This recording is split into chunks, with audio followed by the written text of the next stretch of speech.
नमस्ते। आज हम इस वीडियो के अंदर पढ़ेंगे भाग 4। हमने भाग 3 कवर कर लिए हैं। पहला संघ एवं राज्य क्षेत्र, दूसरा नागरिकता और तीसरा मूल अधिकार, जो हमने कंप्लीट कर लिए हैं अनुच्छेद 1 से 35 तक।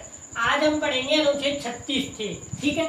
भाग 4 के अंदर वर्णन है डीपीएसपी का, directive principles of state policies, यानी राज्य के नीति निर्देशक तत्व जो है उनका वर्णन किया गया है। और इनका वर्णन संविधान के अनुच्छेद 36 से लेकर 51 के अंदर किया गया है। और 51 का ही एक भाग है, 51 के उसमें मूल कर्तव्य का, फंडामेंटल ड्यूटीज का क्या किया गया है, वर्णन किया गया है। उसको हम नेक्स्ट वीडियो में बताएंगे। ठीक है। अभी हम भाग 4 पढ़ेंगे। भाग 4 का जो डीपीएसपी है, इसके अंदर जो डीपीएसपी है, राज्य के नीति निर्देशक तत्व है, इनका जो लिया गया है उसे आयरलैंड के संविधान से लिया गया है। आयरलैंड एक यूरोप महाद्वीप का देश है, छोटा सा देश है, ज़्यादा बड़ा नहीं है। ठीक है। और आयरलैंड ने इसे स्पेन के संविधान से लिया है। स्पेन भी यूरोप महाद्वीप का एक देश है। आपको ये बताना है कि स्पेन किस खेल के लिए प्रसिद्ध है। ठीक है, आपको कमेंट करके बताना है। अब बात करते हैं हम संविधान की। तो संविधान में अनुच्छेद 36 में आते हैं। 1 से 35 हमारे कंप्लीट हो गए। अनुच्छेद 36 के अंदर कहा गया है डेफिनेशन ऑफ स्टेट, राज्य की परिभाषा क्या है। इससे पहले यदि आपने याद होगा तो हमने जब मूल अधिकार पढ़ाया था, तो मूल अधिकार के अंदर राज्य का जो है 12 जो अनुच्छेद 12 था, उसके अंदर भी राज्य की परिभाषा थी। वहां पे जो राज्य की परिभाषा थी वैसी की वैसी इसमें है। क्या थी वहां पे कि राज्य क्या होगा, एक राज्य जैसे हमारी जो सरकार है वो क्या है, एक राज्य है। हमारा देश जो है वो एक क्या है, राज्य है। और जिसे हम राज्य कहते हैं, जैसे राजस्थान, यूपी, ये भी क्या है, एक राज्य है। या ये कोई एनजीओ है या कोई संस्था है, ये सारी क्या है, राज्य है। ठीक है।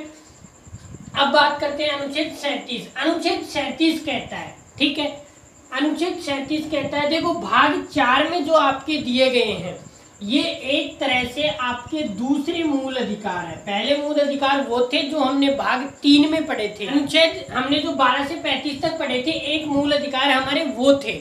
उस मूल अधिकार के अंदर क्या था कि यदि हम वहाँ पे यदि हमारी सरकारें लागू नहीं करती हैं तो हम कहाँ जा सकते हैं, कोर्ट जा सकते हैं। लेकिन ये जो मूल अधिकार है ये राज्य पे डिपेंड है। यदि वो लागू करे तो करेगा, यदि नहीं करे तो नहीं करेगा।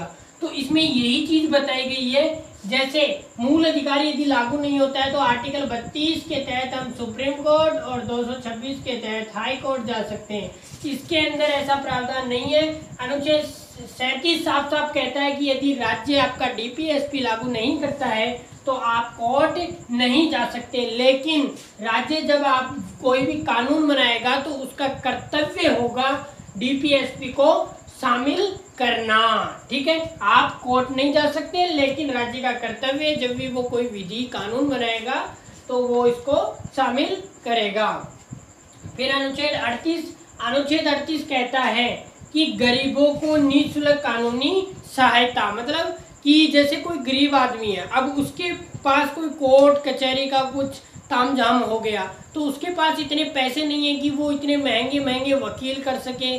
ठीक है। तो अनुच्छेद 38 कहता है कि गरीबों को निःशुल्क कानूनी सहायता कौन प्रोवाइड करवाएगा, राज्य। लेकिन ये डिपेंड करेगा कि क्या राज्य डिसाइड करेगा। यदि प्रोवाइड करना चाहता है तो वो कर सकता है, नहीं करना चाहता तो नहीं, क्योंकि अनुच्छेद 37 में कहा गया है राज्य अपने अनुसार इन्हें लागू करेगा और यदि वो लागू नहीं करता तो आप कोर्ट नहीं जा सकते। फिर इसी में कहा गया है फीमेल और मेल, पुरुष और स्त्रियों के लिए समान वेतन होगा। तभी आपने देखा होगा कि जो सरकार की जो सुविधाएं होती हैं उनके अंदर सब में महिला और पुरुष को समान वेतन होता है। प्राइवेट सेक्टर के अंदर थोड़ा अलग होता है, वहाँ पे थोड़ा कम ज़्यादा होता रहता है, लेकिन फीमेल और मेल को जो सरकारी संस्थाएं वहाँ पे समान वेतन मिलता है। फिर आता है कर्मगारों का स्वास्थ्य और शक्ति बलात् संरक्षण। इसमें क्या है कि कर्मगार जो है, जो काम करने वाले लोग हैं, उनका स्वास्थ्य को ध्यान में रखा जाएगा। उनका स्वास्थ्य क्या होना चाहिए, सही होना चाहिए। उनका स्वास्थ्य यदि खराब है तो आपको उनको छुट्टी देनी पड़ेगी। और सख्ती मतलब कोई भी बच्चों से आप काम नहीं करवा सकते। और पर्याप्त साधन आप उपलब्ध करवाएंगे जो एक मनुष्य की आजीविका को चलाने के लिए, जैसे रोटी, कपड़ा, मकान या आवश्यक चीजें राज्य उपलब्ध करवाएगा। और संसाधन जो है उनका सम्मान वितरण करेगा राज्य। ठीक है। अनुच्छेद 40 में कहा गया है कि राज्य जो है पंचायतों का गठन करेगा और उनको सरकार की शक्ति देगा। आपने देखा होगा पंचायतों के अंदर एक होता है सरपंच, ठीक है, और उसके नीचे क्या होते हैं, वार्ड पंच या वार्ड मेंबर। तो ये वैसा ही बन जाता है एक सिस्टम कि जैसे यहाँ पे होता है पीएम, फिर नीचे बनती है कैबिनेट।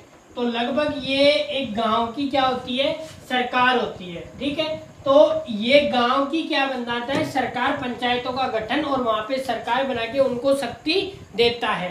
ठीक है। तो ये हम पढ़ेंगे पंचायती राज व्यवस्था में क्या है, ये पंचायतों का गठन वगैरह कैसे होता है। फिर अनुच्छेद 41 कहता है बेकारी, बुढ़ापा, निःशक्तता, लोक अधिकार और शिक्षा। बेकारी मतलब कि कोई व्यक्ति काम नहीं कर पा रहा है, किसी बीमारी से ग्रस्त हो गया है, या शिक्षा, बुढ़ापा, निःशक्तता, ये क्या होंगे, लोक अधिकार है, राज्य इन्हें आपको देगा। बुढ़ापा में देखो वृद्धावस्था पेंशन योजना दी जाती है। ठीक है। निःशक्तता, निःशक्तता के अंदर जैसे कोई दिव्यांग है, किसी के हाथ नहीं है, पैर नहीं है या आंख नहीं है, तो उसे क्या दी जाती है, पेंशन दी जाती है। या आपने देखा होगा कि जो विधवा महिलाएं होती हैं, ठीक है, उनको भी गवर्नमेंट क्या देती है, पेंशन देती है, वो इसी अनुच्छेद 41 के तहत दी जाती हैं। और शिक्षा में भी आपको छूट दी जाती है, जैसे छात्रवृत्ति, जैसे कई गरीब परिवार से तो उन्हें स्कॉलरशिप का प्रावधान और है। ठीक है। वो सारी सुविधाएं इसी में है।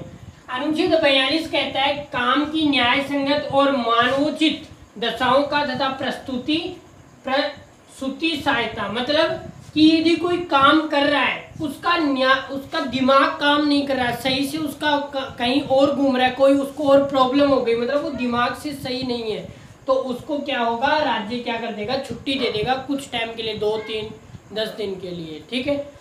राज्य क्या कर देगा, छुट्टी दे देगा। और प्रसूति सहायता, प्रसूति सहायता में क्या है कि जैसे मान लो कोई महिला है और वो जॉब कर रही है, काम कर रही है, और मान लो उस समय वो किसी बच्चे को जन्म देती है, तो राज्य क्या करता है, 6 महीने, आज पहले ये 3 महीने का रूल था, आजकल उसे 6 महीने कर दिया गया। यदि किसी महिला के बच्चा जन्म लेता है तो उसे 6 महीने तक घर पे रहने की छुट्टी दी जाती है। ठीक है। और मान लो कोई ऐसी महिला है जो खुद जॉब में नहीं है, ठीक है, ये फीमेल है कोई, ये खुद जॉब में नहीं है, लेकिन इसका पति जो है, इसका हस्बैंड जो है, वो यदि सरकारी जॉब में है, तो इस महिला के जो मान लो डिलीवरी में जो हॉस्पिटल में जाना आना या बर्डन शरीर पे घर का, तो इस समय इस मेल को भी लगभग 15 से लेके 1 महीने तक की छुट्टी दी जाती है। ठीक है। और यहाँ तक कि तो केरल के अंदर जो मेंस्ट्रुअल साइकिल होता है, ठीक है, मेंस्ट्रुअल साइकिल, उसके दौरान भी केरल में तो 3 दिन की छुट्टी दी गई है महिलाओं को। केरल ऐसा पहला राज्य है भारत का जो मेंस्ट्रुअल साइकिल पे 3 दिन की छुट्टी देता है। नेचुरल प्रॉब्लम है। ठीक है। और अनुच्छेद 43 में कहा गया है निर्वाह मजदूरी, कि राज्य जो भी काम करवाएगा वो कम से कम निर्वाह मजदूरी उसको देना पड़ेगा, जो भी कामगार है। निर्वाह मजदूरी क्या होता है, निर्वाह मजदूरी देखो, मजदूरी 2 होती है, न्यूनतम मजदूरी और जीविका। तो न्यूनतम मजदूरी उस मजदूरी को कहा जाता है जितना बस उसका घर बन जाए, मतलब भोजन, कपड़ा और आवास, ये 3 चीजें उसे मिल जाए, भोजन, कपड़ा और आवास, मतलब उसे पहनने के लिए कपड़ा मिल जाए, रहने के लिए घर मिल जाए और खाने के लिए भोजन मिल जाए, इसे कहते हैं न्यूनतम मजदूरी। ठीक है। एक होती है जीविका मजदूरी। जीविका मजदूरी उसे कहते हैं जिसके अंदर वो अपने बच्चों को शिक्षा दे पाए, स्वास्थ्य अपना यदि खराब हो जाए तो उसका लाभ ले पाए या कहीं, ठीक है, इन्हें कहते हैं जीविका मजदूरी। तो इन दोनों का कॉम्बिनेशन होता है निर्वाह मजदूरी। तो राज्य को इतना कम से कम इतनी सैलरी तो उसे देनी पड़ेगी कि वो अपना निर्वाह गुजारा कर सके।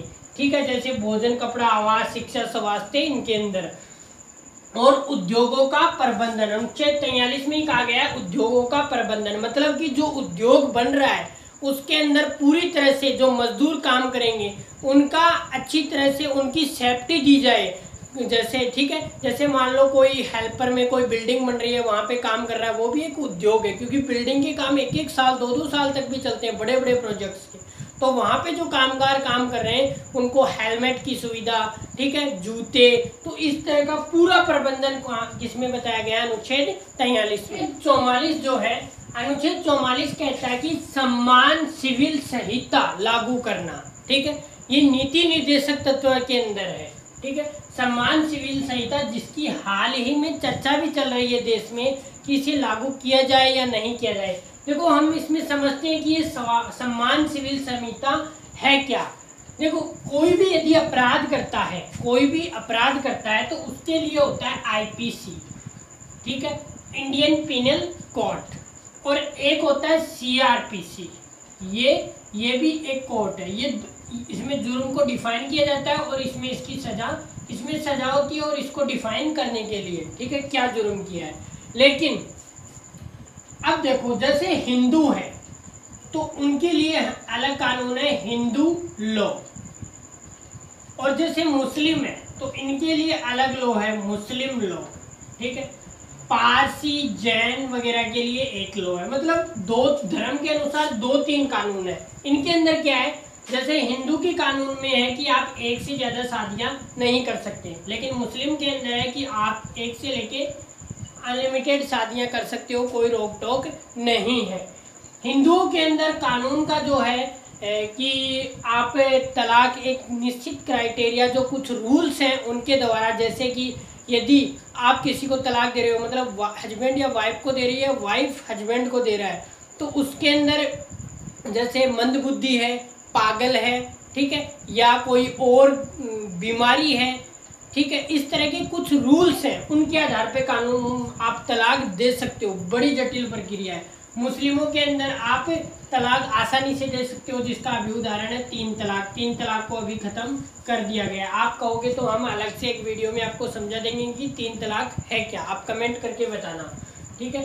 तो ये है, और इन पारसी, जैन वगैरह का अलग है, ठीक है। इस तरह से अलग अलग है, मतलब शादी का अलग कानून, लोग का अलग कानून, और इनकी जैसे एक होती है ना